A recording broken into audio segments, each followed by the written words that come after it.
ஏய் hi guys, இன்னைக்கு நம்ம என்ன படம் பார்க்க போறோம்னா ரொம்ப நாள் கழிச்சு ஒரு பியூரான ஹாரர். அதுவும் நார்மல் ஹாரர் கிடையாது. இந்த ஹாரர் படங்களே வித்தியாசமா எடுக்கக்கூடிய இந்தோனேஷியன் ஹாரர் படத்தை பத்தி தான் இன்னைக்கு நம்ம பார்க்க போறோம். 5 நண்பர்கள் கொண்ட ஒரு மியூசிக் பேண்ட் ஒரு பகுதியில கான்சர்ட் பண்ணதுக்காக போறாங்க. அப்போ அந்த பேண்ட்ல இருக்கக்கூடிய மெயின் லீடான பொண்ணு கடலுக்குள்ள காணாம போயிரு. அப்படி விசாரிக்கும் போது தான் ஒரு விஷயம் தெரியுது. அந்த குறிப்பிட்ட பகுதியில நிறைய பேர் தொடர்ந்து காணாம போயிட்டே இருக்காங்க. அவங்க திரும்பி வந்ததே இல்ல. வருஷ கணக்கு ஆனாலும் அப்படி காணாம போனவங்க எங்க போறாங்கன்னா அதே பகுதியில சரஞ்சனா அப்படின்னு சொல்லிட்டு பார்க்க முடியாத ஒரு அமானுஷமான ஊர் இருக்குன்னு அந்த ஊருக்குள்ள போனவங்க வெளியில வந்ததே இல்ல அப்படின்ற ஒரு விஷயம் தெரிய வர. பட் இதை நம்பாத அந்த பொண்ணுடைய மத்த நண்பர்கள் அது எப்படிப்பட்ட இடமா இருந்தாலும் பரவாயில்ல, அந்த இடத்துக்குள்ள போய் எங்களுடைய தோழியை காப்பாத்தி கூட்டு வருவோம்னு சொல்லிட்டு அந்த அமானுஷமான உலகத்துக்குள்ள போறதுக்கு ட்ரை பண்றாங்க. அப்படி இவங்க ட்ரை பண்ணும்போது அந்த அமானுஷ உலகத்துக்குள்ள போறதுக்கு நிறைய விஷயங்கள் பண்ண வேண்டியது இருக்கு. நிறைய அமானுஷமான பேய்களை தாண்டி போக வேண்டியது இருக்குது. இது எல்லாத்தையுமே தாண்டி அந்த அமானுஷ உலகத்துக்குள்ள போயிட்டு இவங்க தன்னுடைய தோழியை காப்பாத்தி கூட்டு வந்தாங்களா இல்லையா அப்படின்ற கதையை ரொம்ப டிஃபரெண்டா இன்ட்ரெஸ்டிங்கா நமக்கு சொன்ன ஒரு கதை தான் சரஞ்சனா தி அன்சீன் சிட்டி. அந்த பெரிய ஓப்பனிங் சீன்லயே ஒரு லைவ் கான்சர்ட் தான் காட்டுறாங்க. அந்த கான்சர்ட்டுக்கு வந்து ஒவ்வொரு ஃபேன்ஸுமே அப்படி ஆர்ப்பரிச்சு ஆடிட்டு இருக்காங்க. அதுக்கு காரணம் இந்த பேண்ட்ல இருக்கக்கூடிய சிங்கர் சீதான்றவங்க தான். அப்படி பாடுவாங்க இவங்க மட்டும் கிடையாது. இவங்களுடைய பேண்டே வந்து பாத்தீங்கன்னா ஒரு ஃப்ரெண்ட்ஸ் கேங் தான். ராடின்னு சொல்லிட்டு ஒரு கிட்டாரிஸ்ட், அப்புறம் டியான் சொல்லிட்டு ஒரு டிஜே, வேன் சொல்லிட்டு இன்னொரு ஒரு பொண்ணு, இவங்க எல்லாருமே மேனேஜ் பண்ணக்கூடிய ஃபெத்ரின்னு சொல்லிட்டு ஒரு முஸ்லீம் பொண்ணு இருக்காங்க. இவங்க 5 பேரும் சேர்ந்து தான் இந்த ஒரு பேண்ட். ரீசெண்டா ரொம்பவே ஃபேமஸ் ஆயிட்டு இருக்கக்கூடிய ஒரு பேண்ட். இவங்க இப்ப வெற்றிகரமா இவங்களுடைய கான்சர்ட்டை முடிச்சிட்டு ரொம்ப சந்தோஷமா ஹோட்டல் நோக்கி போயிட்டு அப்படி போயிட்டு இருக்கும்போது எல்லாருமே இன்னைக்கு கான்சர்ட் நினைச்சு ரொம்ப சந்தோஷமா பேசிட்டு தான் போறாங்க. பட் ராண்டி மட்டும் பின்னாடி ஒரு மாதிரி மூஞ்ச தூக்கி வச்சிட்டு இருக்கான். அதுக்கு காரணம் என்னன்னு பார்த்தா அடுத்த சீன்லயே ஹோட்டல் ரூம்ல ஒரு சின்ன மீட்டிங் மாதிரி வைக்கிறாங்க. அந்த மீட்டிங்ல இந்த ராண்டி என்ன சொல்றான்னு பாத்தீங்கன்னா, முன்ன மாதிரி நம்ம சாங்ஸ் எல்லாம் வந்து குவாலிட்டியா இல்ல. ஃபர்ஸ்ட் எல்லாம் நம்ம எல்லாருமே வந்து ஒன்னு சேர்ந்து பாட்டு எழுதுவோம், புதுசா பாட்டெல்லாம் பண்ணுவோம். பட் இப்ப இவ சொல்ற பாட்டை மட்டும் தான் பாடிட்டு இருக்கோம் அப்படின்னு சொல்லிட்டு நம்ம சீதாவை பார்த்து சொல்றான். அதை கேட்ட சீதா கோவப்பட்டு ஆடியன்ஸ்க்கு என்ன வேணுமோ அதை கொடுக்கறது தான் நம்ம வேலை, அவங்க விருப்பப்படுற மாதிரியான பாட்டை தான் நம்ம பாடணும் அப்படின்ற மாதிரி சொல்ல, எந்த பாட்டு அவங்க விருப்பப்படுறாங்க, புதுசா ஏதாவது ட்ரை பண்ணா உன்னுடைய ஃபேம் போயிடும் சொல்லிட்டு நீ நினைக்கிற. இதை நம்ம ஒரு பேஷனா பண்ணிட்டு இருந்தோம். பட் என்னைக்கு நீ ஃபேமஸ் ஆக ஆரம்பிச்சோ நம்ம பேண்டே புகழ தேடி ஓட ஆரம்பிச்சிச்சு. அதுக்கு காரணம் நீ தான். முன்ன மாதிரி நம்ம பேண்ட் இல்ல அப்படின்னு சொல்லிட்டு இவன் பயங்கரமா வாய்க்கு வந்ததெல்லாம் பேசுறான். அதை கேட்ட சீதா கடுப்பாய் போய் அப்படின்னா நீங்களே டிசைட் பண்ணுங்க, இதுக்கப்புறம் என்ன கேட்காதீங்க அப்படின்னு மாதிரி சொல்லிட்டு கோச்சிக்கிட்டு வெளியில போயிடா. இது கடையில அவளுக்கு ஒரு போன் காலும் வருது. அதை எடுத்து காதுல வச்சா அவருடைய முகமே மாறி போகுது. அதுக்கு காரணம் அந்த போன் கால் யார்கிட்ட இருந்து வந்திருக்குன்னு பாத்தீங்கன்னா அவங்க அம்மா அப்பா கிட்ட இருந்து வந்திருக்குது. அம்மா அப்பா கிட்ட இருந்து வந்தா சந்தோஷம் தானே பண்ணணும். இவன் மூஞ்சி எதுக்கு இப்படி வாடி போகுது அப்படின்னு சொல்லிட்டு பார்த்தா அதுக்கு காரணம் அவங்க அம்மா அப்பா போன் பண்ணாங்கன்னா எப்படி இருக்க, எங்க இருக்க, சேஃபா இருக்க அப்படிலாம் கேட்க மாட்டாங்க. காசுக்காக மட்டும் தான் கால் பண்ணுவாங்க. கிட்டத்தட்ட அட்டைப்பூச்சி மாதிரி உறிஞ்சு எடுப்பாங்க இந்த பொண்ணு. அதனாலே இந்த பொண்ணு சீதாக்கு வந்து பாத்தீங்கன்னா தனக்காக யோசிக்கிறதுக்குன்னு சொல்லிட்டு இங்க யாருமே கிடையாது. நான் எங்க இருக்கேன், எப்படி இருக்கேன், சாப்பிட்டனா இல்லையா, எந்த இடத்துல தங்கி இருக்கேன், இந்த மாதிரிலாம் கேர் பண்ணதுக்கு யாருமே கிடையாது. காசு நான் மட்டும் என் ஞாபகம் வரும் இவங்களுக்கு அப்படின்னு சொல்லிட்டு ரொம்ப வருத்தப்படக்கூடியவர். அதுக்கேற்ற மாதிரி அவங்களும் போன் பண்ணி காசை பத்தி மட்டும் பேசிட்டு இருக்க. ஒரு மாதிரி அப்செட்டாவே போன் பேசிட்டு இருக்கா. அப்படி போன் பேசிட்டு இருக்கும்போது அப்ப அந்த காரிடோர்ல ஒரு வித்தியாசமான நபர் ரொம்ப ட்ரெடிஷனல் ட்ரெஸ் எல்லாம் போட்டுக்கிட்டு நின்னுட்டு இருக்காரு. அவர் பாக்குறதுக்கே வேற ரொம்ப வித்தியாசமா இருக்காரு. யாரா இவர் இந்த மாதிரி ட்ரெஸ் போட்டு சுத்திட்டு இருக்காரு அப்படின்னு சொல்லிட்டு இப்ப போய் பார்த்தா கொஞ்ச நேரத்துக்கு முன்னாடி பார்த்த மனுஷன் காணோம். எப்படா இது பாசிபிளே கிடையாது, டக்குனு மாயமா மறைஞ்சிட்டாருன்னு சொல்லிட்டு அந்த பக்கமா வந்து ரூம் பாய் கிட்ட கூட கேக்குறாங்க. பட் அவரும் வந்து நான் அந்த மாதிரிலாம் யாரும் பார்க்கல அப்படின்ற மாதிரி சொல்லிட. என்னடா இது இப்பதான் கொஞ்ச நேரத்துக்கு முன்னாடி பார்த்தா அதுக்குள்ள மாயமா மறைஞ்சிட்டு இருக்காரு அப்படின்னு சொல்லிட்டு அடுத்த சீனே அவங்க ரூமுக்கு வந்து ரெஸ்ட் ரூம்ல இப்படி குளிச்சிட்டு இருக்காங்க. அழுதுகிட்டே வந்து குளிச்சிட்டு இருக்காங்க. தனக்கு யாரும் இல்ல, தன்னை புரிஞ்சுக்கிறதுக்கு கேர் பண்ணிக்கிறதுக்கு யாரும் இல்லன்னு சொல்லிட்டு இப்ப குளிச்சுட்டே இருக்கும்போது அப்ப திடீர்னு யாரோ கதவு தட்டுற சவுண்ட் கேக்குது. யாரா அது அப்படின்னு சொல்லிட்டு கதவு திறந்து பார்த்தா யாருமே இல்ல. சரி ஓகே, யாரோ தட்டிட்டு போயிட்டு இருப்பாங்க போல இருக்கு அப்படின்னு மாதிரி சொல்லிட்டு மறுபடியும் உள்ள வந்தா மறுபடியும் கதவு தட்டுற சவுண்ட் கேக்குது. டேய் எவன்டா அது விளையாடிட்டு இருக்குதுன்னு சொல்லிட்டு இப்ப டோரை ஓபன் பண்ணி பார்த்தா அதே ட்ரெடிஷனல் ட்ரெஸ் போட்ட நபர் ஒரு மாதிரி கை காமிச்சிட்டு நடந்து போக இவ்வளவு ஃபாலோ பண்ணிக்கிட்டே வெளியில வந்துறா. ஆக்சுவலி இவங்க தங்கி இருக்கக்கூடியது ஒரு பீச் ரெசார்ட். அதுல பீச்சுக்குள்ள பாலம் மாதிரி கட்டி வச்சிருப்பாங்க. அந்த பாலத்துக்குள்ள இவர் நடந்து போக இவ்வளவு ஃபாலோ பண்ணிக்கிட்டே குடுகுடுன்னு ஓடுறா. பட் அந்த நபரா திரும்பியே பார்க்காம அந்த பாலத்தோட எட்ஜுக்கு வந்து இப்ப நின்னு இருட்டா இருக்கக்கூடிய கடல் பகுதியில இப்ப கையை நீட்டி ஏதோ ஒண்ணு பண்ண அப்ப திடீர்னு மேஜிக்கலா பலபலன்னு ஒரு சிட்டி. ஆக்சுவலி அந்த திசையில இருக்கிறது வெறும் கடல் மட்டும்தான். ஆனா இப்போ பலபலன்னு ஒரு சிட்டி நம்ம ஹீரோன் கண்ணுக்கு தெரிய அதை நோக்கி அப்படியே அந்த ஆள் கையை காமிச்சு ஏதோ ஒரு மந்திரத்தை சொல்லிட்டு இப்ப சடனா திரும்பி நம்ம சீதாவை பாப்பானா. அவ்வளவுதான், அவன் பார்த்த அடுத்த செகண்ட் சீதா மயங்கி பொத்துன்னு விட இப்ப கண் முழிச்சு பார்த்தா அவளுடைய ரூம்ல தான் படுத்துட்டு இருக்கா. பக்கத்துலயே நம்ம ஃபெத்ரியை வந்து தொழுகை பண்ணிட்டு இருக்கா. அப்ப எனக்கு என்ன ஆச்சு அப்படின்னு சொல்லிட்டு இவ கண் முழிச்சு கேட்க அந்த பாலத்திலே விழுந்து மயங்கி கிடந்தவளை இந்த ஹோட்டல் மேனேஜ்மெண்ட் தான் வந்து பாத்தீங்கன்னா தூக்கிட்டு வந்து இங்க போட்டிருக்காங்க. நீ எதுக்கு இந்த நாட்டுல அங்க போனன்னு சொல்லிட்டு இப்ப ஃபெத்ரி கேட்க எனக்கு தெரியல, திடீர்னு ஒரு நபரை பார்த்தா அப்படி ஒரு மாதிரி மெஸ்மரைசிங்கா இருந்தது. அவர் யாருன்னு தெரிஞ்சுக்கணும்ன்றதுக்காக அவருக்கு பின்னாடியே போனேன். பட் கண் முழிச்சு பார்த்தா நான் இங்க இருக்கேன், எனக்கு என்ன நடந்துச்சுனே தெரியல அப்படின்னு மாதிரிலாம் சொல்ல அதை கேட்ட ஃபித்ரி இப்ப என்ன பண்றாங்கன்னா, இங்க பாரு சீதா, நீ ரொம்பவும் குழம்பு போய் மனசுல பல கஷ்டங்களோட இருக்க, நாங்க இருக்கோம் உனக்கு, நீ நிம்மதியா படு, நான் உனக்காக ப்ரே பண்ணிக்கிறேன் அப்படின்னு மாதிரி சொல்லிட்டு இப்ப இந்த பொண்ணு சீதாவை படுக்க வச்சுட்டு இவங்க என்ன பண்றாங்கன்னா உட்காந்து அவங்களோட பிரேயரை கண்டினியூ பண்றாங்க. இவங்க பிரேயர் பண்ணும்போது குரான் படிப்பாங்க. சோ அந்த குரானை இப்ப இவங்க படிச்சிட்டு இருக்கும்போது அப்ப திடீர்னு இவங்களுக்கு ஒரு முணுமுணுன்னு சத்தம் கேக்குது. என்னன்னு பார்த்தா இங்க இவ குரான்ல குரான்ல படிச்சிட்டு இருக்கக்கூடிய அத்தனை வசனங்களையும் அங்க படுத்துக்கிட்டு கண்ணை மூடிக்கிட்டு முணுமுணுன்னு இப்ப இந்த சீதா சொல்றத கேட்ட உடனே பயந்து போன ஃபித்ரி என்ன பண்றான்னு பாத்தீங்கன்னா நேரா போயிட்டு பக்கத்து ரூம்ல இருந்து அந்த பொண்ணை கூப்பிட்டுக்கிட்டு சீதாக்கு ஏதோ ஒன்று ஆயிடுச்சு என் கூட வாயா அப்படின்ற மாதிரி சொல்லிட்டு அந்த பொண்ணை கூப்பிட்டுக்கிட்டு இப்ப பெட்ரூமுக்கு வந்து பார்த்தா அங்க சீதா காணாம போயிடா. இவங்களும் வந்து பெட்ரூம் ரெஸ்ட் ரூம்னு சொல்லிட்டு தேடி பார்த்ததுக்கு அப்புறமா உடனே நம்ம ராண்டி டியான் தங்கி இருக்கக்கூடிய ரூம் கதவை தட்டி இந்த மாதிரி சீதா காணாம போயிட்டா, அவ எங்க போனான்றது தெரியல அப்படின்ற மாதிரி சொல்ல உடனே இவங்க 4 பேரும் சேர்ந்து அந்த ஹோட்டல் முழுக்க சீதாவை தேட ஆரம்பிக்கிறாங்க. அந்த ஹோட்டலுக்குள்ள ஹோட்டலுக்கு வெளியில அந்த கடற்கரை ஓரம் இதெல்லாம் தேடிட்டே இருக்கும்போது அங்க சீதா இல்ல. ஆனா திடீர்னு அந்த கடற்கரை பாலத்துல ஏதோ ஒரு சத்தம் கேக்குது. என்னன்னு சொல்லிட்டு இவங்க 4 பேரும் ஓடி போய் பார்த்தா ஒரு படகுல அந்த மர்ம நபர் கூட நம்ம சீதா சுயநினைவே இல்லாம போயிட்டு இருக்கா. இத பார்த்த இவங்க அந்த பாலத்துல நின்னு கத்த ஆரம்பிக்கிறாங்க. சீதா போகாத போகாதன்னு சொல்லிட்டு கத்த ஆரம்பிக்க ஆனா இந்த பொண்ணு சீதாக்கோ சுத்தமா சுயநினைவே இல்லாம ஒரு மாதிரி ஈன்னு சிரிச்சுக்கிட்டே அந்த மர்ம நபர் கூட இப்ப அப்படியே இருட்டுல மர்ஜ் ஆயிட. அவ்வளவு அடுத்த சீனே வந்து இவங்க ரூம்ல பயங்கரமா இவங்களுக்குள்ள சண்டை போட்டுக்கிறாங்க. டியான் வந்து ராண்டிய குறை சொல்றான், நீ சும்மா வாய வச்சு சும்மா இல்லாம அவளை திட்டிட்டு அதனாலதான் பாரு இப்ப கோச்சிட்டு போயிட்டா அப்படின்னு சொல்லிட்டு இவங்களுக்குள்ள சண்டை போட்டுக்க. இதை வந்து ஃபித்ரி வந்து தடுத்து விட கொஞ்ச நேரத்துக்கு சும்மா இருங்கடா, நம்மளுக்குள்ளே சண்டை போட்டுக்கிட்டா எப்படி, அவ இந்த நேரத்துல எங்க போனா அப்படின்னு சொல்லிட்டு பேசிட்டே இருக்கும்போது இந்த ஈவெண்ட் ஆர்கனைஸ் பண்ண மேனேஜர்ஸ் 2 பேர் வர என்னாச்சு அவ கிடைச்சாலான்னு சொல்லிட்டு கேட்கும்போது இல்ல மேடம் ஹண்ட் டைம் ஆயிடுச்சு, இந்த நேரத்துல எந்த மீனவர்களையும் கண்டுபிடிக்க முடியல கடல்ல போய் செக் பண்ணிட்டு வரதுக்கு, சோ வேற வழியே இல்ல, நாளைக்கு காலையில தான் பாத்தாகணும் அப்படின்னு சொல்ல இதை கேட்ட ஃபித்ரி பயங்கரமா கோவப்பட்டு எங்க ஃப்ரெண்டுக்கு மட்டும் ஏதாவது ஒன்னாச்சு மொத்த பொறுப்பையும் நீங்க தான் ஏத்துக்கணும் அப்படின்ற மாதிரி அவங்கள கண்ணாபின்னு கத்தி விட்டுற. இப்ப அப்படியே கட் பண்ணா அடுத்த நாள் காலையில 4 பேர் ரிசப்ஷன்ல உட்காந்துக்கிட்டு பயங்கரமா குழம்பி போய் உட்காந்துட்டு இருக்கும் போது அப்ப அங்க வந்த ஈவென்ட் மேனேஜர் இன்னொரு பெரிய குண்டை தூக்கி போடுறான். அது என்னன்னா விசாரிச்சு பார்த்ததுல இந்த சுத்து வட்டாரத்துல இதே மாதிரி நிறைய மர்மமான முறையில நிறைய பேர் காணாம போயிருக்காங்களா, அப்படி காணாம போனவங்க இது வரைக்கும் திரும்பி வந்ததே கிடையாது அப்படின்ற ஒரு விஷயத்தை இவன் சொல்ல கூடவே அடிஷனலா இப்படி ஆல்ரெடி காணாம போன ஒரு ஃபேமிலி பக்கத்துல தான் இருக்காங்க, அவங்க கிட்ட போய் விசாரிச்சா நமக்கு ஏதாவது ஒண்ணு தெரியும் அப்படின்ற மாதிரி இப்ப அந்த கடற்கரை ஒட்டியே இருக்கக்கூடிய ஒரு சின்ன கிராமத்துல மிடா அப்படின்ற ஒரு பொண்ணை மீட் பண்ணதுக்காக இவங்க எல்லாருமே போறாங்க. கிட்டத்தட்ட 7 வருஷத்துக்கு முன்னாடி இந்த மிடா அப்படின்ற பொண்ணுடைய சின்ன தம்பி முகமது அப்படின்னு சொல்லிட்டு அவனும் இதே மாதிரி மர்மமான முறையில தான் காணாம போயிருக்கான். 7 வருஷம் ஆகியும் இது வரைக்கும் அவனை கண்டுபிடிக்க முடியல. அவனை மட்டும் கிடையாது, இந்த பகுதியில காணாம போன யாருமே கண்டுபிடிக்க முடியாதாம். அதுக்கு காரணம் இப்படி காணாம போறவங்க எல்லாம் எங்க போறாங்க அப்படின்னு சொல்லிட்டு இந்த பகுதியில இருக்கிறவங்க எப்படி நம்புறாங்கன்னு சொல்லிட்டு பார்த்தா சரஞ்சனா அப்படின்னு சொல்லிட்டு கண்ணுக்கு தெரியாத சிட்டி ஒண்ணு இங்க இருக்கான். அதை வந்து ஹேண்டில் பண்றது யாருன்னு சொல்லிட்டு பாத்தீங்கன்னா இந்த இஸ்லாமிய புராணங்கள்ல இருக்கக்கூடிய ஜின்னு சொல்லிட்டு ஒரு சக்தியாம். அப்படி கண்ணுக்கு தெரியாத அந்த சரஞ்சனா அன்சீன் சிட்டின்னு சொல்லக்கூடிய அந்த ஒரு பகுதிக்கு கூட்டு போகப்படுற எல்லாருமே வந்து பாத்தீங்கன்னா தேர்ந்தெடுக்கப்பட்டவர்கள் அப்படின்னு சொல்லிட்டு இந்த பகுதியில் இருக்கிறவங்க நம்புறாங்க. அந்த சிட்டிக்கு போன அத்தனை பேரும் வந்து பாத்தீங்கன்னா ஒரு சூப்பரான லைஃபும் வாழலாம், அப்படி இல்லாட்டி போச்சுன்னா ஒரு நரகமான வாழ்க்கையும் வாழலாம். இன்னும் சொல்ல போனா அந்த சரஞ்சனான்ற சிட்டிக்குள்ளதான் கடவுளே வந்து குடியிருக்காரு. சோ கண்டிப்பா உங்க ஃப்ரெண்டு அங்கதான் போயிருப்பாங்க அப்படின்னு சொல்லிட்டு இங்க பல தகவல்கள் இவங்க தர. இன்னுமே இந்த டீடைலிங்கா நீங்க தெரிஞ்சுக்கணும்னா பக்கத்துலயே அக்பர்னு சொல்லிட்டு ஒரு பிரீஸ்ட் இருக்காரு, அவருக்கு இன்னும் நிறைய டீடைல்ஸ் தெரியும், வாங்க அவரை போய் பார்க்கலாம் அப்படின்னு சொல்லிட்டு அடுத்த காட்சிலேயே அந்த அக்பர்ன்ற நபரை இவங்க எல்லாம் போய் மீட் பண்ண இவங்களை பார்த்த உடனே அவர் கெஸ் பண்ணிட்டாரு இவங்க எதுக்காக வந்திருக்காங்கன்னு சொல்லிட்டு. இவருமே வந்து அந்த சரஞ்சனா சிட்டியை பத்தி சொல்றாரு, அது வந்து கடவுள்கள் வாழக்கூடிய ஒரு சிட்டி அப்படின்னு சொல்லிட்டு. பட் நம்ம பசங்க டக்குன்னு எப்படி அந்த சிட்டிக்கு போறது அப்படின்னு சொல்லிட்டு ஒரு கேள்வியை கேட்க அது அவ்வளவு சுலபம் கிடையாதுமா. அந்த சிட்டிக்குள்ள போறதுக்கு அந்த சிட்டிக்குள்ள இருக்கிறவங்களால தேர்ந்தெடுக்கப்பட்டிருக்கணும், அப்படிதான் உங்களுடைய தோழி தேர்ந்தெடுக்கப்பட்டிருக்கா. சோ அவ்வளவு ஈஸியாலாம் நீங்க அங்க போயிட முடியாது. பட் இருந்தாலும் ஒரு வழி இருக்கு அப்படின்னு சொல்லிட்டு என்ன பண்றான்னு பாத்தீங்கன்னா ஒரு பழைய ஆல்பம் இருக்கு அவர் வீட்டுல, அதை புரட்டி ஒரு நபருடைய போட்டோவை காட்டுறாரு. அந்த போட்டோல அந்த நபர் ஒரு மாதிரி பழமையான ட்ரெடிஷனலான கத்தி ஒண்ணு வச்சிருக்காரு, அது பேர் மேண்டோவா. இந்த கத்தி இருந்ததுன்னா மேபி அந்த சிட்டிக்குள்ள போறதுக்கு உங்களுக்கு வழி கிடைக்கலாம். பட் இந்த கத்தி வச்சிட்டு இருந்தவர் இன்னுமே உயிரோட இருக்காரான்றது எனக்கு தெரியாது, பட் அவருடைய அட்ரஸ் எனக்கு தெரியும். இந்த கத்தி கிடைச்சதுக்கு அப்புறமா பக்கத்துல இருக்கக்கூடிய காட்டுல பழங்குடியினர்கள் வாழ்ந்த ஒரு இடம் இருக்குது, அது கண்டுபிடிக்கிறது ரொம்ப ரொம்ப கஷ்டம். அந்த இடத்துக்கு போயிட்டீங்க அப்படின்னா அங்க கிட்டத்தட்ட 100 வருஷத்துக்கு மேல இருக்கக்கூடிய ஒரு பழமையான ஒரு மரம் இருக்கு.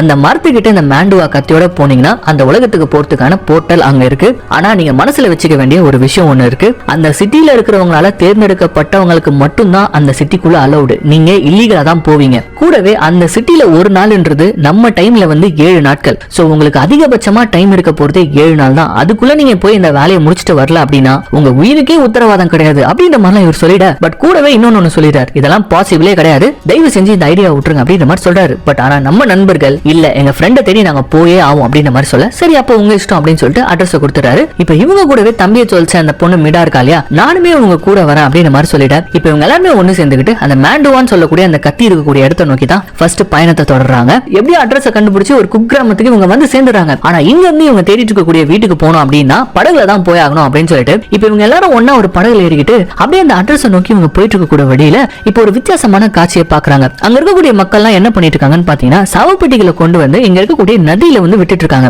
என்னன்னா இது இவங்க ஒரு சடங்கு போல இருக்குது, இறந்தவங்களை சவப்பெட்டியில வச்சு இந்த நதியில வந்து தள்ளி விட்டுருவாங்க போல இருக்கு. இப்ப இது எல்லாத்தையுமே ஒரு விதமான பயத்தோடவே இவங்க பாத்துக்கிட்டு இவங்க தேடி வந்த அந்த அட்ரஸ் டெரஸ்க்கு வந்து அடைய அங்க வந்து பார்த்தா ஒரு எங்கான பொண்ணு இருக்காங்க. அவங்க தான் வந்து வாங்க வீட்டுக்குள்ள வாங்க அப்படின்னு சொல்லிட்டு நீங்க பார்க்க வந்தவங்க உள்ளதான் இருக்காங்க அப்படின்னு சொல்லிட்டு கூட்டு போய் விட்டா அங்க இப்படி ஸ்கிரீனுக்கு பின்னாடி ஒரு வயசான பாட்டி உட்காந்துட்டு இருக்காங்க. அவங்க நம்ம பசங்களை பார்த்த உடனே மூஞ்சி திருப்பிக்கிறாங்க. இவங்க எதுக்காக வந்திருக்காங்க அப்படின்றது அவங்க தெரிஞ்சிருக்க போல இருக்குது. இங்க பாருங்க, இந்த மெடவா கிடவான்னு சொல்லிட்டு பைத்தியகாரத்தனமா அதை தேடி போயிட்டு உயிரை விட்டுறாதீங்க. இப்பவே போயிட்டீங்க அப்படின்னா உயிராட்சி மிஞ்சம். அதை தேடி போறது ரொம்ப ரொம்ப ஆபத்து அப்படின்ற மாதிரி இவங்க எச்சரிக்கிறாங்க. இல்லங்க பரவாயில்ல, அது எப்படி வேணாலும் இருக்கட்டும், தயவு செஞ்சு அது இருக்கிற இடத்த சொல்லுங்க அப்படின்னு சொல்லிட்டு இவங்க எவ்வளவு கேட்டு பாக்குறாங்க. பட் அவங்க வந்து பாத்தீங்கன்னா அது என் புருஷனுக்கு சொந்தமான கத்தி, அது உங்களுக்கு கிடைக்க போறது கிடையாது, ஒழுங்கா இந்த இடத்த விட்டு போயிடுங்க அப்படின்னு மாதிரி துரத்தி அடிச்சுட வந்த ஃபர்ஸ்ட் வேலையே ஃபிளாப் ஆயிடுது. இந்த கத்தி கிடைச்சா மட்டும் தான் ஃப்ரெண்ட தேடி போக முடியும். அதனால மூஞ்சி தொங்க போட்டுக்கிட்டு அங்கிருந்து இவங்க கிளம்பலாம்னு சொல்லிட்டு பாக்கும்போது அப்ப அந்த வீட்டுல இருந்து அந்த யங் லேடி நீங்க தேடி வந்த கத்தி பக்கத்துல இருக்கக்கூடிய ஒரு கல்லறையில இந்த பாட்டி அம்மாவுடைய ஹஸ்பண்ட் கல்லறையில தான் வைக்கப்பட்டிருக்குது. நீங்க அவருடைய கல்லறைக்கு போனீங்கன்னா அந்த கத்தி உங்களுக்கு கிடைக்கும் அப்படின்ற மாதிரி ஒரு ஹிண்ட் கொடுத்துற. அவ்வளவுதான், உட்ரா வண்டிய கல்லறைக்கு அப்படின்னு சொல்லிட்டு இருட்டியே போயிடுது. பட் இவங்களுக்கு தான் டைம் இல்லல, எவ்வளவு சீக்கிரம் முடியுமோ அவ்வளவு சீக்கிரம் அந்த கத்தி எடுத்தாகணும். அதனால இருட்டினாலும் பரவாயில்லன்னு சொல்லிட்டு ராத்திரியே அந்த கல்லறைக்கு வந்து அடைய அந்த பொண்ணு வந்து ஒரு அடையாளம் சொல்லி அமைச்சிருப்பா. ஒரு பெரிய மரம் இருக்கும், அந்த மரத்துக்கு அப்புறம் தான் அந்த கல்லறை இருக்கும்னு சொல்லிட்டு. சோ அந்த மரத்துக்கிட்ட தான் இப்ப இவங்க முதல்ல வராங்க. அப்படி வரும்போதே இவங்களை வெல்கம் பண்ற மாதிரி ஒரு பேய் அந்த மரத்திலேயே காத்துட்டு இருக்குமா. வெறும் தலை மட்டும் தான் இருக்குது. கீழே வந்து பாத்தீங்கன்னா உடல்ல வெறும் ஆர்கன்ஸ் மட்டும் தனியா இருந்துகிட்டு இவங்களை பார்த்து கெக்க புக்கன்னு சிரிக்க. அதை பார்த்து டியான் பயப்படுறான். வாங்க போயிடலாம், என்னால இன்னும் ஒரு நிமிஷம் கூட இருக்க முடியாதுன்னு சொல்லிட்டு பயங்கரமா பயப்படுறான். பட் இருந்தாலும் மத்தவங்க டே அதை பார்க்காதரா அப்படின்ற மாதிரி சொல்லிட்டு ஒரு வழியா இவங்க தேடி வந்தவருடைய கல்லறையை இவங்க கண்டுபிடிக்க ஃபர்ஸ்ட் நம்ம ராண்டியும் டியானோ தான் தோண்ட ஆரம்பிக்கிறாங்க. அப்படி தோண்டிட்டே இருக்கும்போது திடீர்னு ஒரு சவப்பெட்டி தட்டுப்படுற மாதிரி தெரிய டக்குன்னு நம்ம ஃபித்ரியும் ஜாயின் பண்ணிக்கிறாங்க. அப்படியே ஸ்பீடா தோண்டி ஒரு வழியா அந்த சவப்பெட்டியை கண்டுபிடிச்சிட இப்ப ஓபன் பண்ணி பார்த்தா அந்த சவப்பெட்டிக்குள்ள தான் அந்த கத்தி இருக்குது. ஆனா அந்த கத்தியை சுத்திக்கிட்டு ஒரு மிகப்பெரிய மலைப்பாம்பு சுத்திட்டு இருக்குது. அதை அப்படியே ஒரு கொம்புல எடுத்து போட்டுட்டு ஓகே அந்த கத்தியை எடுத்துக்கலாம் அப்படின்ற மாதிரி சொல்லிட்டு ஃபித்ரி அதை எடுக்கலாம்னு சொல்லிட்டு கொஞ்சம் குனிஞ்சு ட்ரை பண்ண அப்படியே வழுக்கி போத்துன்னு அந்த பணத்து மேலேயே விழுவாளா. அவ விழுந்த அடுத்த செகண்ட் அந்த பணம் ஃபித்ரிய புடிச்சுக்கிட்டு இந்த கத்தியை மட்டும் இங்க இருந்து எடுத்துட்டு போகாதீங்க, எடுத்துட்டு போனீங்க சர்வநாசம் ஆகும் அப்படின்னு சொல்லிட்டு ஒரு வார்னிங்க கொடுக்க. பட் இருந்தாலும் ஃபித்ரி அந்த பணத்துடைய கையில இருந்து அந்த கத்தியை புடுங்கிக்கிட்டு ஓடுங்கடா இங்க இருந்து சொல்லிட்டு படகு ஏறி பெடல் பண்ண ஆரம்பிக்க துடுப்பு போடுறாங்க படகு ஒரே இடத்துல இருக்குது. என்னடா நடக்குது இங்க அப்படின்னு சொல்லிட்டு இவங்க பார்த்தா இவங்க பக்கத்துலயே தண்ணியில ஒன் பை ஒன்னா பொணங்கெல்லாம் எழுந்து அப்படியே இவங்களே பார்க்க தண்ணிக்குள்ள இருந்து பொணங்க வருது, ஆத்தங்கரையில இருந்து பொணங்க வருது. ஆக்சுவலி இந்த ஊருடைய சடங்கே வந்து பொணங்களை ஆத்துல போடுறது தானே. சோ எல்லா பொணங்களும் இப்ப இவங்களே பார்க்க பட் எப்படியோ அங்க இருந்து கஷ்டப்பட்டு ட்ரை பண்ணி தப்பிச்சிடறாங்க. இப்ப அப்படியே கட் பண்ணா அடுத்த நாள் காலையில அந்த மெடுவா கத்தி இவங்க கிட்ட இருக்கு. இப்ப இவங்க போக வேண்டியது அந்த காட்டு பகுதியில் இருக்கக்கூடிய அந்த பழங்குடியினர் வாழ்ந்த பகுதியில் இருக்கக்கூடிய 100 வயசு இருக்கக்கூடிய அந்த ஒரு மரத்தை தேடி சோ அதுக்காக பக்காவா பேக் பண்ணி ஒரு மிகப்பெரிய ட்ரெக்கிங்கே போக வேண்டியது இருக்குது. சோ அதுக்காக கிளம்புறாங்க. இந்த 4 ஃப்ரெண்ட்ஸ் இல்லாம கூடவே வந்து அந்த பொண்ணு மிடா, அதுக்கப்புறம் அந்த ஈவென்ட் மேனேஜர் அந்த ஆர்கனைசர் இருக்கா இல்லையா, அவரும் வந்து ஜாயின் பண்ணிக்கிறாரு. சோ கிட்டத்தட்ட 2 நாளைக்கு இவங்க ட்ரெக் பண்ணி போய் ஆகணும். சோ தொடர்ந்து காட்டு பகுதியில நடக்க ஆரம்பிக்கிறாங்க. அப்படி நடந்து போயிட்டு இருக்கும்போது கடைசியா இந்த மிடா பொண்ணு மட்டும் தனியா போயிட்டு இருக்கா. அப்படி இவ போயிட்டே இருக்கும்போது திடீர்னு இவ கண்ணுக்கு மட்டும் ஒரு குட்டி சாத்தான் சறுக்குன்னு அந்த பக்கமா ஓடுற மாதிரியான ஒரு காட்சி இவளுக்கு தென்படுது. பட் அதை பார்த்து இவ பயந்தாலும் மத்தவங்க கண்ணுக்கு அது தெரியாதனால ஒருவேளை இது நமக்கு பிரம்மையா இருக்கும் அப்படின்ற மாதிரி சொல்லிட்டு மத்தவங்க கிட்ட சொல்லாம விட்டுறா. அதுக்கப்புறமா பல மணி நேரம் டிராவலுக்கு அப்புறமா ஒரு சின்ன நீரோடைய இவங்க பாக்குறாங்க. அங்க உட்காந்து இவங்க எல்லாருமே ஃப்ரெஷ் அப் ஆயிட்டே இருக்கும்போது அப்ப நம்ம ஃபித்ரி வந்து அந்த மெடுவா கத்தியை வந்து ஒரு பாறையில ஒரு ஓரமா வச்சிருக்காங்க. அதை யாருமே கேர் பண்ணிக்காம மத்த எல்லாருமே குளிச்சிட்டு இருக்க. இந்த மிடா பொண்ணு மட்டும் என்ன பண்றான்னு பாத்தீங்கன்னா அந்த தனியா இருக்கக்கூடிய அந்த கத்தியை நைஸா திருடிடலாம் அப்படின்னு சொல்லிட்டு கிட்ட வர அப்ப அந்த ஈவென்ட் மேனேஜர் பாத்துறான். இது அவங்களுக்கு சொந்தமானது, அது எதுக்கு நீ திருட பாக்குற அப்படின்ற மாதிரி கேட்க சாச்சா திருடலாம் பாக்கல, அது தண்ணியில விழுற மாதிரியா இருந்தது, அதுக்காக தான் அதை எடுக்க வந்தேன் அப்படின்ற மாதிரி இப்ப இந்த மிடா பொண்ணு சொல்ல இன்னத்துல தான் இவ ஏதோ ஒரு திட்டத்தோட தான் இங்க வந்திருக்கா அப்படின்ற மாதிரி நமக்கு தெரிய வர. அப்படியே கட் பண்ணா அன்னைக்கு ராத்திரி ஆயிடுது. எல்லாருமே ஒரு இடத்துல வந்து ஒரு சின்ன கேம்ப் மாதிரி போட்டு ரெஸ்ட் எடுத்துட்டு நாளைக்கு காலையில போலாம் அப்படின்னு சொல்லிட்டு டிசைட் பண்றாங்க. சோ கேம்ப் ஃபயர் எல்லாம் போட்டு கொஞ்ச நேரத்துக்கு ரிலாக்ஸ் பண்ணிட்டு அதுக்கப்புறம் டயர்ட்ல எல்லாருமே படுத்துறாங்க. நல்லா தூங்க ஆரம்பிச்சிட்டாங்க. பட் திடீர்னு மிட் நைட்ல இந்த டிஜே பையன் டியோன் இருந்தான் இல்லையா, அவனுக்கு மட்டும் ஏதோ ஒரு வித்தியாசமான ட்ரெடிஷனல் மியூசிக் காது கேக்குது. ஏன்னா அப்படின்னு சொல்லிட்டு எஞ்சி டார்ச் லைட் எல்லாம் அடிச்சு பாக்குறான். அந்த சவுண்ட் ரொம்ப பக்கத்துல தான் கேக்குது. சோ அதனால இவன் என்ன பண்றான்னு பாத்தீங்கன்னா மத்த யாருமே எழுப்பாம என்ன சவுண்ட் அதுன்னு பாத்துட்டு வந்துரும் அப்படின்னு சொல்லிட்டு இவன் மட்டும் தனியா அந்த சவுண்ட நோக்கி போக அவன் போன அடுத்த செகண்ட் இந்த பொண்ணு மிடாவை காட்டுறாங்க. அவ அப்படியே நைஸா கண் முடிக்கிறா. அவ தூங்கவே இல்ல. மத்தவங்களும் இப்ப அசதியா தூங்கிட்டு இருக்க. அந்த மெடவா கத்தியை தூக்கிட்டு இவ ஜூட் விட்டுற. இந்த இடத்துல தான் ஒரு பிளாஷ்பேக்க காட்டுறாங்க. இவங்க எல்லாருமே சேர்ந்துக்கிட்டு அந்த அக்பர்ன்ற நபரை மீட் பண்ண போயிருப்பாங்க தெரியுமா. அப்ப இவங்க வெளியில வந்ததுக்கு அப்புறமா அக்பர் இந்த மிடா பொண்ணு கிட்ட என்ன சொல்லிருப்பாருன்னு பாத்தீங்கன்னா இவங்க கண்டிப்பா அந்த கத்தியை கண்டுபிடிச்சிருவாங்க. அப்படி கண்டுபிடிச்சதுக்கு அப்புறமா அந்த கத்தியை எப்படியாச்சும் நீ திருடிட்டு வந்துட்ட அப்படின்னா உன் தம்பியை நம்ம சுலபமா கண்டுபிடிச்சிடலாம் அப்படின்னு சொல்லிட்டு சொல்லி அமைச்சிருப்பான். அதனாலதான் இந்த டீம்ல வந்து இவ ஜாயினே பண்ணிருப்பா. சோ இவ வந்ததே இந்த கத்தியை அடிக்கிறதுக்காக தான். இப்படி கத்தியை திருடிக்கிட்டு அந்த காட்டு பகுதிக்குள்ள இவ ஓடி மறைஞ்சிட.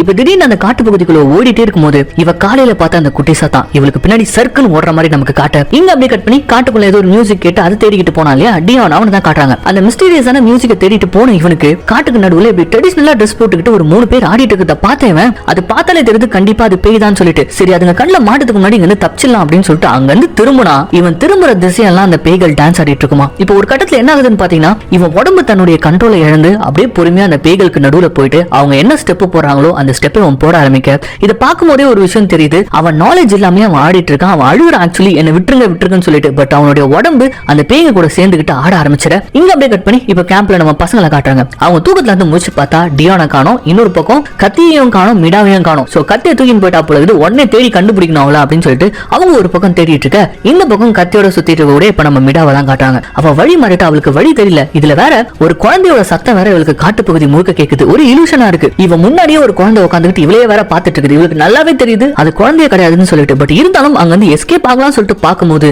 அப்ப அந்த மழலை வாய்ஸ்ல அம்மா அப்படின்னு சொல்லிட்டு கூப்பிட இவ்வளவு ஒரு மாதிரி மெஸ்மரைஸ் ஆகி அந்த குழந்தைய தூக்கலாம் சொல்லிட்டு போகும்போது அந்த குழந்தை அப்படியே கிரி இவளுடைய தொண்டையை பிடிச்சிருவான். அவ்வளவுதான். அதுக்கப்புறம் இவ கத்துற சவுண்ட் மட்டும் தான் கேக்குது. எங்க இருந்து அந்த சவுண்ட் கேக்குதுன்னு சொல்லிட்டு இப்ப இவளை தேடி வந்தவங்க வந்து பார்த்தா இப்படி காட்டுக்கு நடுவுல அந்த குட்டி சாத்தா இந்த மிடா பொண்ணுடைய உடலை தின்னுட்டு இருக்குது. அப்படியே டார்ச் வச்சு பார்க்கும்போது அது மூஞ்ச வேற காட்டுறாங்க. அதை பார்த்து இவங்க ஒரு நிமிஷம் கத்த, அப்போ ஒரு ஓரமா அந்த கத்தி இருக்கிறத நம்ம ஃபெத்ரி பாத்துற அந்த கத்தி எடுத்துட்டு திரும்பி பார்த்தா அந்த இடத்துல மிடாவுடைய பாடியில அந்த குட்டி சாத்தா இழுத்துட்டு போயிடுது. இதுக்கப்புறம் ஒரு நிமிஷம் கூட இங்க இருக்க கூடாது, ரெஸ்ட் எடுக்கலாம் டைம் கிடையாது, உடனே அந்த மரத்தை தேடி போவோம்னு சொல்லிட்டு இப்ப என்ன பண்றாங்கன்னு பாத்தீங்கன்னா அப்படியே விடிய விடிய நடக்க இப்ப ஒரு கட்டத்துல விடிச்சு போயிடுது. முன்னாடி மத்த ஃப்ரெண்ட்ஸ் எல்லாம் நடந்து போயிட்டு இருக்க, பின்னாடி நம்ம ஃபித்ரி மட்டும் நடந்து வந்துட்டு இருக்கா கடைசியா. அப்ப திடீர்னு வித்தியாசமான சவுண்ட் அவளுக்கு மட்டும் கேக்குது. சோ நல்லாவே பயந்துறா. அதனால டக்குன்னு அவ கையில இருந்த கத்தியை வந்து பாத்தீங்கன்னா அப்படி உருவி எங்க இருந்து அந்த சவுண்ட் வருது அப்படின்னு சொல்லிட்டு பார்த்தா காட்டுக்கு நடுவுல ஒரு பூனை. அந்த பூனையை பார்த்தோம்னா இந்த பூனை இங்க என்ன பண்ணுது அப்படின்னு சொல்லிட்டு குனிஞ்சு அந்த பூனையை பாக்குறா பாருங்க. பூனையை பார்த்தவ ஆப்போசிட்லயே ஒரு பூனை நின்னுகிட்டு அவளை பார்த்துட்டு இருக்குது. அதை அவ பாக்கல. இந்த பூனை அவளை ஃபாலோ பண்ணிட்டு வந்துட்டு இருக்கு போல இருக்கு. இது அவளுக்கு தெரியாம அங்க இருந்து அப்படியே அவ நடந்து வந்துற.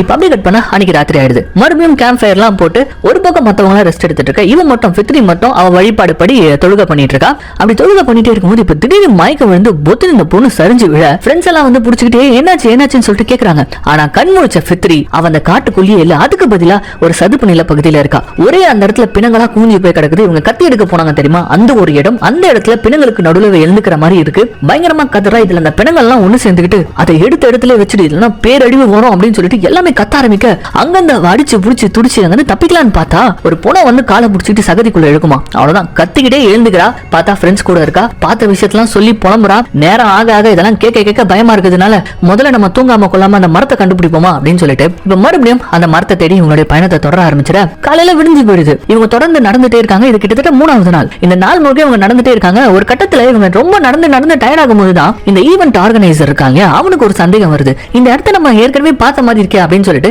டக்குனு அவனுடைய டி-ஷர்ட்டை கழட்டி என்ன பண்ணான்னு பாத்தீங்கன்னா ஒரு மரத்துல கட்டிட்டு இப்ப தொடர்ந்து நடக்க ஆரம்பிக்க. ஒரு சில மணி நேரங்களுக்கு இவங்க தொடர்ந்து நடக்க ஆரம்பிக்க ஒரு கட்டத்துல இவன் கட்டு போட்ட அந்த மரம் வந்து மறுபடியும் வருமா. அந்த இடத்துல தான் இவங்களுக்கு ஒரு விஷயமே புரிய வருது. ஒரே இடத்த திருப்பி நம்ம சுத்திட்டு இருக்கோம் அப்படின்னு சொல்லிட்டு. இதுல இந்த ஃபெத்ரி பொண்ணுக்கு வேற பயங்கர டயர்ட் ஆயிடுதா. அதனால வேற வழி இல்லாம அன்னைக்கு ராத்திரி ரெஸ்ட் எடுக்க ஆரம்பிச்சிட்டாங்க. பட் அந்த ரெஸ்ட்லயும் ஃபெத்ரி வந்து என்ன சொல்லிட்டு இருக்கான்னு பாத்தீங்கன்னா டைம் ஆயிட்டு இருக்குது. அவர் சொன்னது ஞாபகம் இருக்கா, நமக்கு 7 நாள் தான் டைம் இருக்கு, அதுக்குள்ள நம்ம ஃப்ரெண்டை காப்பாத்தி கூட்டு வந்தாகணும். இப்பவே 3 நாள் கம்ப்ளீட் ஆயிடுச்சு, என்ன பண்ண போறோம்னு தெரியல அப்படின்னு சொல்லிட்டு அவர் பேசிட்டே இருக்கும்போது இப்ப இவங்களுக்கும் டியானுக்கு கேட்ட மாதிரி அதே மியூசிக் கேக்குது. அந்த ட்ரெடிஷனல் மியூசிக் கேக்குது. ராத்திரி 12 மணிக்கு எங்கடா மியூசிக் கேக்குது அப்படின்னு சொல்லிட்டு இவங்களும் இப்ப அந்த மியூசிக்கை கேட்டுக்கிட்டே வந்து நின்னு பார்த்தா அந்த இடத்துல அதே டான்ஸ் ஆடக்கூடிய பேய்ங்க. அந்த பேய்களுக்கு நடுவுல டியான் நின்னு டான்ஸ் ஆடிட்டு இருக்கான். உடம்பு முழுக்க ரத்தமா இருக்கு. ஏன்னா கிட்டத்தட்ட 1.5 நாட்களா அவன் டான்ஸ் ஆடிட்டே இருந்திருக்கான் தொடர்ந்து. அதனால அவன் உடம்புலாம் ரத்தம் ஊத்திட்டு இருக்க. இதை பார்த்த இவங்க ஐயோ டியானுக்கு என்னாச்சு அப்படின்னு சொல்லிட்டு கிட்ட ஓடி போறாங்க பாருங்க. கிட்ட ஓடி போனா நம்ம ராண்டி அதுக்கப்புறமா அந்த பொண்ணு வே அவங்க 2 பேருமே அந்த பேயால ஹிப்னோடைஸ் ஆக்கப்பட்டு கூட சேர்ந்துக்கிட்டு அவங்களுமே டான்ஸ் ஆட ஆரம்பிச்சிட. இதை பார்த்த ஃபித்ரிக்கு ஒண்ணுமே புரியல. என்ன நடக்குதுங்க, வாங்க டான்ஸ் ஆடாதீங்க அப்படின்னு கத்திட்டே இருக்கும்போது அப்பதான் அந்த ஆர்கனைசர் தனியா நம்ம ஹீரோனை கூப்பிட்டு வந்து இங்க பாரு, அது ஒரு சாபக்கேடான பேய்ங்க, அதுங்க கிட்ட மட்டும் மாட்டிக்கிட்டோம், சாகுற வரைக்கும் அதுங்க கூட சேர்ந்து டான்ஸ் ஆடிக்கிட்டே இருக்க வேண்டியதுதான் அப்படின்னு நம்ம எல்லாம் சொல்லிக்கிட்டே அதுக்குன்னு பார்த்துட்டு சும்மா இருக்க முடியாது, நம்ம போய் காப்பாத்திக்கிறோம் அப்படின்னு சொல்லிக்கிட்டே இருக்கும்போது இந்த ஆர்கனைசரும் ஹிப்னோடைஸ் பண்ண போட்டு டான்ஸ் ஆட ஆரம்பிச்சிருவான். எல்லாரும் அந்த பேய்ங்க கூட சேர்ந்துக்கிட்டு டான்ஸ் ஆடிட்டு இருக்காங்க. பட் நம்ம ஹீரோயின் மட்டும் இப்ப தெளிவா இருக்கிறதுனால டக்குன்னு என்ன பண்றான்னு பாத்தீங்கன்னா அந்த மெடுவா கத்தியை பாக்குறா. அதை அப்படியே பார்த்துட்டு கையில சறுக்குன்னு வெளியிட்டு போறா அந்த கத்தியை. அந்த உரையில இருந்து அந்த கத்தி வெளியில வந்து அடுத்த செகண்ட் அந்த பேய்கள் அங்க இருந்து மறைஞ்சு போக மத்த ஃப்ரெண்ட்ஸ் எல்லாம் ஆடிட்டு இருந்த ஃப்ரெண்ட்ஸ் எல்லாம் புத்துன்னு கீழே விழுந்துடுறாங்க. அவங்களுக்கு என்ன நடந்துச்சுன்னே தெரியல. கான்சியஸ் வந்துருது. ஆனா டியான் அந்த இடத்துல அவனுடைய உயிர் போயிடுது. கிட்டத்தட்ட 2 நாளா அவன் டான்ஸ் ஆடிட்டு இருக்கான் அந்த பேய்ங்க கூட. சோ அதனால உடம்பு முழுக்க ரத்தம் வந்து அந்த இடத்துல அவன் செத்து போக எல்லாரும் கதறி அழுகுறாங்க. இந்த இடத்துல நமக்கு ஒரு கேள்வி வரும், எப்படி நம்ம ஹீரோயின் மட்டும் ஹிப்னோடைஸ் ஆகல அப்படின்னு சொல்லிட்டு. அதுக்கு காரணம் அவ கையில இருந்து அந்த மெடோவா கத்தியா கூட இருக்கலாம். பட் எப்படியோ மத்த ஃப்ரெண்ட்ஸ் எல்லாம் அவ காப்பாத்திடுறா. இங்க இருக்கக்கூடிய ஆபத்துக்களை தெரிஞ்சுக்கிட்டு இப்ப தொடர்ந்து நடக்க ஆரம்பிக்கிறாங்க. ராத்திரில தூங்காம கொள்ளாம கூட நடக்க ஒரு கட்டத்துல அந்த 100 வருஷம் பழங்கால மரத்தையும் அவங்க கண்டுபிடிச்சிட்டாங்க. மரத்தை கண்டுபிடிச்சிட்டோம், இந்த கத்தியை யூஸ் பண்ணி அந்த போர்ட்டலுக்குள்ள போயிடலாம் அப்படின்னு சொல்லிட்டு நினைக்கும் போது அப்ப அந்த மெடுவா கத்தி அந்த உரையில இருந்து தனியா கீழே விழுந்துருமா. இதை பார்த்த அந்த ஆர்கனைசர் கத்தியை மட்டும் தனியா அவன் கையில எடுக்க அப்ப எங்க இருந்து வந்ததுன்னு தெரியல. இப்படி ஒரு போனா அவனை புடிச்சு தரன்னு அந்த மரத்துக்கிட்ட போக விடாம அவனை போட்டு இழுத்துட்டு போக கொஞ்ச நேரத்துல ஏகப்பட்ட பணங்கள் எங்க இருந்து வந்ததுன்னு தெரியல. நம்ம பசங்களை சுத்து போட ஆரம்பிச்சிருது. இல்ல அவன் வேற பயங்கரமா பயந்து போயிருக்கான். அந்த ஆர்கனைசர் கையில கத்திய வச்சுக்கிட்டு என்ன பண்ணணும்னு தெரியாம பேய்களை பார்த்து இப்படியும் அப்படியுமா அவன் பயந்து ஓட ஒரு கடத்துல பரிதாபமா கால் தடுக்கி அங்க இருந்த ஒரு ஷார்ப்பான மரக்கூர்ல கழுத்து சொருவி அவன் அந்த இடத்துல செத்து போக அவனை சுத்தி அந்த பிணங்கள் சுத்து போட ஆரம்பிக்க அப்ப அந்த நேரம் பார்த்து கரெக்டா நம்ம ஃபித்ரி என்ன பண்றான்னு பாத்தீங்கன்னா குடுகுடன் ஓடி போய் அவன் கையில இருக்கக்கூடிய அந்த மெடுவா கத்தி எடுத்து அந்த உரைக்குள்ள இப்படி சொருக அடுத்த செகண்டே அந்த மரத்துல ஒரு பெரிய பொந்து மாதிரி உருவாகுது. அந்த பிணங்களும் அந்த இடத்தை விட்டு மறைய அந்த மர பொந்த பார்த்து அதுதாண்டா போர்ட்டல் ஓடுங்கடா அந்த போர்ட்டலுக்குள்ள அப்படின்னு சொல்லிட்டு இப்ப நம்ம 3 பேரும் குடுகுடன் அந்த போர்ட்டலுக்குள்ள ஓடி வர கிட்டத்தட்ட ஒரு டனல் மாதிரி இருக்கு. அந்த இருட்டான டனல்ல இவங்க ஓடிட்டு இருக்கும்போது ஒரு விதமான வெளிச்சம் அந்த வெளிச்சத்தை நோக்கி இப்ப இவங்க ஓடி வந்து நிக்க ஏதோ ஒண்ணத்தை பாக்குறாங்க. இவங்க முகம் எல்லாம் அப்படி பயங்கரமா ஜொலிக்குது. அப்படி என்னடா இவங்க பாக்குறாங்க அப்படின்னு சொல்லிட்டு பார்க்கும்போது ஆக்சுவலி இந்த படத்தை பார்க்க ஆரம்பிக்கும் போது பார்க்க முடியாத ஒரு சிட்டி சரஞ்சனா அதுக்கு ஒரு பேரு இவ்வளவு வந்து அட்வென்ச்சர் எல்லாம் தாண்டி வராங்க அப்படின்னும் போது மத்த படங்களை பாக்குற மாதிரி ஒரு கருப்பா ஒரு கொகை அந்த மாதிரி இருக்கும்னு சொல்லிட்டு நான் பார்த்துட்டு இருந்தா இந்த இடத்துல தான் நமக்கு ஒரு ட்விஸ்ட் ஒன்று காத்திருக்கும். அது என்னன்னு பார்த்தா அந்த சரஞ்சனான்னு சொல்லக்கூடிய அந்த சிட்டி வந்து ரொம்ப ஃபேண்டசியா இருக்கும்னு பார்த்தா பயங்கர ஹைடெக்கா ஃபியூச்சரிஸ்டிக்கான ஒரு சிட்டி. இந்த சிட்டில தான் கடவுள்கள் வாழ்றாங்க. அது மட்டும் இல்லாம இவங்க ஃப்ரெண்டும் இந்த சிட்டிக்குள்ள தான் இருக்கா. சோ இப்போ ஃப்ரெண்டை தேடி அந்த சிட்டிக்குள்ள இவங்க நுழைய எந்த அளவுக்கு ஹைடெக்னு பாத்தீங்கன்னா 5 அடிக்கு ஒரு இடத்துல கேமரா, அதுவும் அந்த கேமரால புதுசா வேற ஒரு உலகத்துல இருந்து நம்மளுடைய அப்ரூவல் இல்லாம 3 பேர் வந்திருக்காங்கன்ற ஒரு விஷயம் வந்து பாத்தீங்கன்னா இந்த சிட்டியை பாதுகாக்கக்கூடிய ஒரு டீம் ஒருத்தங்க இருப்பாங்க. அந்த டீமுக்கு வந்து பாத்தீங்கன்னா இப்படி ஹாலோகிராம் வழியாலாம் தெரிய வர உடனே அந்த நியூஸை வந்து பாத்தீங்கன்னா அங்க இருக்கக்கூடிய காவலாளிகளுக்கு எல்லாம் வந்து பாஸ் பண்றாங்க. அது அவங்க கையில இருக்கக்கூடிய ஹாலோகிராம்ல தெரிய வர அவங்க சிட்டி முழுக்க ஸ்பீக்கர்ல அனௌன்ஸ் பண்ணிடுறாங்க இல்லீகலா 3 பேர் நம்ம ஊருக்குள்ள நுழைஞ்சிருக்காங்க அப்படின்னு சொல்லிட்டு. இதை பார்த்த நம்ம பசங்க ஓடுங்கடா ஓடுங்கடா அப்படின்னு சொல்லிட்டு அந்த சிட்டி முழுக்க வெடி தெரியாம ஓட இவங்க ஓடுற இடம் எல்லாம் காட்ஸ் இவங்களை துரத்த ஒரு கட்டத்துல எந்த பக்கம்டா போறதுன்னு தெரியாம ஒரு காட்டு பகுதிக்குள்ள இவங்க ஓடிட்டு இருக்க இன்னும் கொஞ்ச நேரத்துல இவங்க மாட்ட போறாங்க அப்படின்னு சொல்லிட்டு நினைக்கும் போது அப்ப அந்த இடத்துல இவங்களை காப்பாத்துறதுக்குன்னு ஒரு வேன் வந்து நிக்குது. அந்த வேனுக்குள்ள இருந்து ஒரு சின்ன பையன் வாங்க வண்டியில ஏறுங்க சீக்கிரம் அப்படின்ற மாதிரி சொல்லி இவங்க 3 பேரையும் பார்சல் பண்ணி அங்க இருந்து எப்படி ஒரு வழியா தப்பிக்க வச்சு இவங்களை இப்ப சேஃபா ஒரு ஹைவேஸ்ல கூட்டு போகும்போது தான் பேர் முகமது அப்படின்னு சொல்லிட்டு சொல்றான். இந்த பேரை கேட்ட உடனே நம்மளே கெஸ் பண்ணிருப்போம் இந்த முகமது வேற யாருமே கிடையாது. 7 வருஷத்துக்கு முன்னாடி தொலைஞ்சு போன மிடாவுடைய தம்பி தான் அவன். அதுக்கப்புறம் பக்கத்துல அவனுடைய தாத்தா. இவங்க 2 பேருமே இந்த சிட்டில தான் இருக்காங்க. அது மட்டும் இல்லாம இந்த சிட்டில வந்து ஒரு ரெஸ்கியூ டீம் மாதிரி இந்த மாதிரி நம்ம உலகத்துல இருந்து வழி மாறி வரவங்க தெரியாம உள்ள வந்து மாட்டிக்கிறவங்க அவங்களெல்லாம் வந்து இந்த சிட்டில இருக்கிறவங்க சும்மா விட மாட்டாங்க. மரண தண்டனை தான். சோ அப்படி இவங்க தெரியாம வந்தவங்களை காப்பாத்தி நம்ம உலகத்துக்கே கொண்டு வந்து விடக்கூடிய வேலையை தான் பார்த்துட்டு இருக்காங்க. இவனுடைய தாத்தாவால பேசவும் முடியாது கேட்கவும் முடியாது. இதெல்லாம் சொல்லி இவன் இன்ட்ரோ ஆயிட்டு இருக்கும் போதுதான் அந்த முகமதுன்ற பேரை கேட்டவொடனே உங்களுக்கு தெரிஞ்சு போயிடுது இது மிடாவுடைய தம்பி தான் சொல்லிட்டு. உடனே இவங்க நீ மிடாவுடைய தம்பியா உனக்கு வழி தெரியும்னா நீ ஏன்டா வீட்டுக்கு போல இன்னும் அப்படின்னு மாதிரி ஒரு கேள்வி கேட்க என் வீட்டுல இருக்கிறவங்களுக்கு எனக்கு பிடிக்கவே பிடிக்காது பெருசான கண்டுக்கவே மாட்டாங்க அவங்களுக்கு ஒரு பாரமா இருக்க விரும்பல அதனாலதான் நான் இங்கே இருந்துட்டேன். நான் இல்லாம அவங்க சந்தோஷமா தான் இருப்பாங்க இங்க நான் என் தாத்தா கூட சந்தோஷமா இருக்கேன் அப்படின்னு மாதிரி சொல்ல அடப்பாவி உன் ஃபேமிலி அங்க எவ்வளவு கஷ்டப்படுறாங்க தெரியுமா உன் அக்கா எவ்வளவு கஷ்டப்படுறா தெரியுமா அவ உனக்காக உயிரே அப்படின்னு சொல்லிட்டு மிடா இவனுக்காக தேடி வந்து செத்த விஷயத்த இந்த ராண்டி சொல்றதுக்காக வரான். ஆனா டக்குன்னு நம்ம ஃபித்ரி அதெல்லாம் சொல்லாத அப்படின்னு சொல்லிட்டு நம்ம ராண்டியை தடுத்துற இங்க இந்த பையன் என்ன சொல்றானா சரி அதெல்லாம் விடுங்க நம்ம உலகத்துக்கு போகக்கூடிய போர்ட்டல் இருக்கக்கூடிய இடத்துல உங்களை விட்டுறோம் இங்க இருந்து சீக்கிரமா தப்பிச்சு போடுங்க அப்படின்னு மாதிரி சொல்ல தம்பி நாங்க அவ்வளவு சீக்கிரமா தப்பிச்சு போறதுக்காக வரல நாங்க எங்க ஃப்ரெண்ட் தேடி வந்தோம் அவ இல்லாம இந்த உலகத்தை விட்டு நாங்க போக மாட்டோம் அப்படின்ற மாதிரி இவங்க சொல்ல இதை கேட்ட தாத்தாக்கு கோவம் வந்துடுது. சைன் லாங்குவேஜ்ல என்ன சொல்றாருன்னு பாத்தீங்கன்னா நீங்க இங்க இருக்கக்கூடிய ஒவ்வொரு நிமிஷமும் உங்க உயிருக்கே ஆபத்து அதனால தங்கச்சியை தர்றேன் தாத்தாவை தர்றேன் நீங்க சுத்திட்டு இருக்க கூடாது உடனே இங்க கிளம்புங்க அப்படின்னு சொல்லிட்டு அவர் ஒரே ஆர்டரா போட்டுற. பட் தன்னுடைய ஃப்ரெண்ட்ஸுக்காக உயிரை பணைய வச்சு இங்க வந்திருக்காங்க அப்படின்ற ஒரு விஷயம் நம்ம முகமது அந்த சின்ன பையனுக்கு தெரிஞ்ச உடனே அவன் எப்படியோ அழுது பாவம் தாத்தா இவங்க நம்ம ஃப்ரெண்டை தேடுறதுக்கு உதவி பண்ணியே ஆகணும் அப்படின்ற மாதிரி சொல்லிட்டு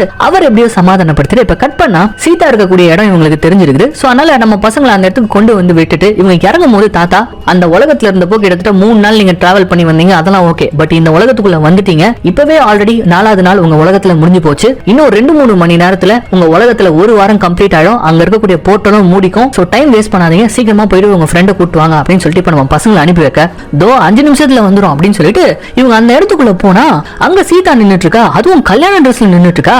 என்னன்னு பார்த்தா இங்க இருக்கிறவங்க எல்லாம் சேர்ந்து அவளுக்கு கல்யாணம் பண்ணி வைக்க போறாங்க போல இருக்கு. பட் அவளை பார்த்த உடனே அவங்க ஓடி போயிட்டு கட்டி பிடிச்சு சீதா ஒரு வழியா உன்னை கண்டுபிடிச்சிட்டோம் எவ்வளவு கஷ்டப்பட்டு இங்க வந்திருக்கோம் தெரியுமா என்னடி ட்ரெஸ் இது சரிவா முதல்ல இங்க நம்ம தப்பிச்சு போலாம் அப்படின்னு சொல்லிட்டு இப்ப கூப்பிட்டா இங்க விட்டு ட்விஸ்ட் கொடுப்பாளா நான் வரல நீங்க போங்க இங்க நான் நிம்மதியா இருக்கேன் இன்னும் கொஞ்ச நேரத்துல இந்த உலகத்தை சேர்ந்த ஒருத்தரை கல்யாணம் பண்ணிக்க போறேன் அந்த உலகத்துல என்ன கேர் பண்ணிக்கிட்டுன்னு சொல்லிட்டு ஒருத்தர் கூட இல்ல என் மேல பாசத்தை காட்டுறதுக்கு யாருமே இல்ல அக்கறையை காட்டுறதுக்கு யாருமே இல்ல பட் இங்க அதெல்லாம் எனக்கு நிறையவே கிடைக்குது அதனால நான் வந்து வரல அப்படின்னு மாதிரி சொல்ல என்ன சீதா என்னன்னு வளர்ற இது நம்ம உலகமே கிடையாது வா இங்க இருந்து போலாம் அப்படின்னு சொல்லிட்டு இவங்க கூட யார் சொன்னது இதுதான் என் உலகம் இங்கதான் நான் சந்தோஷமா இருக்கேன் அங்க எனக்கு பசிக்குதா நான் சாப்பிட்டேனா நான் தூங்கினா இதெல்லாம் கேட்கறதுக்கு கூட எனக்கு ஒரு நாதி இல்ல ஆனா இங்க என்ன எவ்வளவு கேரிங்கா பாத்துக்கிறாங்க தெரியுமா நான் வரமாட்டேன் என்ன வற்புறுத்தாதீங்க நீங்க போங்க அப்படின்ற மாதிரி சொல்ல இதை கேட்ட ஃபித்ரி வந்து அழவே ஆரம்பிச்சிடா என்னடி இப்படி எல்லாம் பேசுற பேசுற, அப்ப நாங்கெல்லாம் உன் ஃப்ரெண்ட்ஸ் இல்லையா அப்படின்ற மாதிரி அழ ஆரம்பிக்க. அப்ப அந்த இடத்துல ராண்டி டென்ஷன் ஆகி, உன்ன மாதிரி ஒரு செல்ஃபிஷ நான் பார்த்ததே இல்ல, உனக்காக நாங்க எவ்வளவு இழந்துட்டு எவ்வளவு கஷ்டப்பட்டு இந்த இடத்துக்கு வந்திருக்கோம் தெரியுமா, எத்தனை உயிர்களை இழந்திருக்கோம் தெரியுமா, உன்னை பத்தி அக்கறை இல்ல, கேரிங் இல்லன்னு சொல்லிட்டு இருக்கே, கேரிங் இல்லனா இவ்வளவு தூரம் நாங்க வந்திருப்போமா,